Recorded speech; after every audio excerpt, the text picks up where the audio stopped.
Hi, I'm Steve from the Stonecrafting Workshop. Welcome. I've had quite a few requests from people asking to have a look at my saw, which I've used in quite a few of my stonecrafting videos. And some of them have recognised that it's an evolution saw and pointing out that it's not designed for use as a wet stone cutting saw, which I'm quite well aware of. So I thought I would show you, on the express understanding that none of you do this. None of you copy what I'm doing here, because I'm mixing water with an electric power tool that isn't designed to do that. My only excuse is that, firstly, I've been working with power tools and water for all of my working life, and I'm still here. And secondly, because I'm a bit of a loony. So, you know, I'll show you what I've done, but I don't suggest you do it. So first things first, the saw itself is an old Evolution chop saw, which I used for many years doing building conversion works and timber work and so on. But then I realised that it wasn't long for this world, because if you listen, that's the bearing. And I thought, when I decided to use it as a wet saw, that it wasn't long, you know, it would only last a few months, and I was just trying the idea out. But that was about 18 months ago, and it's still going strong, so cross fingers. What I wanted was a stone saw to be used with a stone cutting disc, a continuous rim diamond blade that I could drop into the work. So if I had a piece of stone, I mean, it's a bit of wood, but so I could drop the blade into the stone, because I'm used to using it that way, and I find that's the best way to cut blocks of stone and pebbles and rocks and things like that. And in this country, in the UK, there isn't actually one available unless you want to spend thousands of pounds on a clipper saw, and that's what prompted me to do this. So join me in the workshop and I'll go through the saw in a bit more detail and explain what I've done and how I set it all up.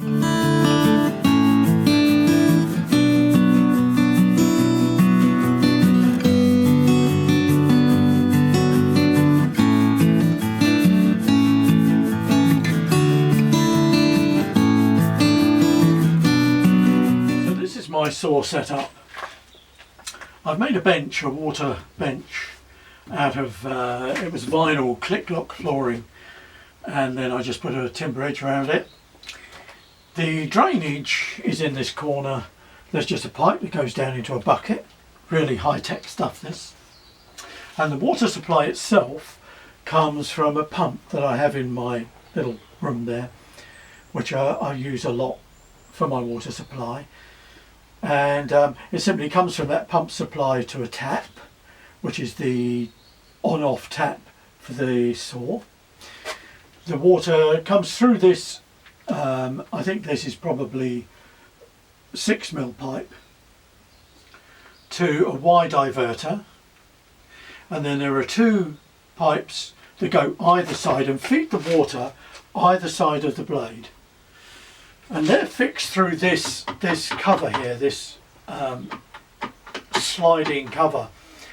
Normally when you buy an Evolution saw, always, you have this cover that as you drop the blade down, the cover lifts up so that the teeth of the saw, bear in mind this is usually used for timber, is not exposed and you're not going to cut your fingers off. But I don't need that, I don't want that, doesn't work for me. So I've disabled this. There's a spring at the back with a little lever, and you just disable that so that now doesn't work. So I can now put the blade up and down, and the cover, the protective cover, the safety cover doesn't work, which is one of the reasons that I don't think I'm going to recommend that any of you do this. But you've asked how I've done mine, so this is me living life on the edge. So, as I say, the water supply comes up, divides, and goes either side of the blade. I used to have it coming down and just go through the front of the blade, aiming on the edge of the blade here. but that didn't work very well. Now that I've divided the supply and supplying it to both sides of the blade, it's working really well. The other modification I've made is to this lock button. In normal use, it's really designed so that you can transport the saw without the thing moving around all over the shop.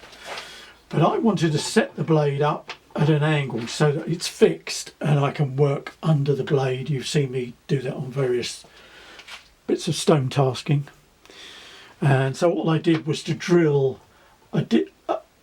just drill a hole halfway through this aluminium section here, and now it actually locks in two places now. So that's quite a nice idea. Now I know there's plenty of people out there who are going to say this is mad, using a wood saw as a water feed saw, as a water fed saw. You know, it's the height of risk. But the reality is that I don't personally think there's much risk at all. If you look at most wet saws that you can buy, even table saws and little tile saws and things like that, what you'll notice if you bother to have a look is that the electrics are not at all protected. It's very rare that you find a machine where the switches and what have you are protected. And in use, although there's a lot of water down here, all the electrics, the motor and the switches are all above that. And the water doesn't spray up in a way that you might imagine it would. I'll show you that in a minute. The only risk I think there is in terms of electrical, getting an electric shock, is if you get your hand wet when you're using the trigger. But that's not likely to happen if you're careful, because you'll be pulling the trigger with your right hand and holding the piece of stone with your left hand. So it's your left hand that gets wet. I've been using this now for, I don't know, a year and a half, something like that. And I've never felt at all at risk. The blade is the Evolution dry cut diamond blade, and it does specify, specifically it's for dry cutting only. I don't know why that would be. I can't imagine how a diamond blade would malfunction or not work very well just because you were using it wet. I think that's about it, and that's how I use it. Let's see it in action. I'll turn the pump on and turn the power supply to the saw on, and I'll show you cutting bits of stone.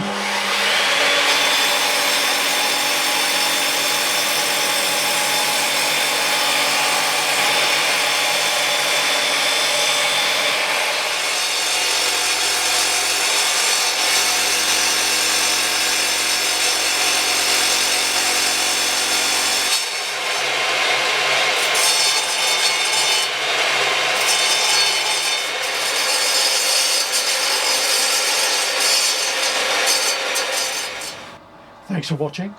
I hope you enjoyed watching this. Thanks for watching.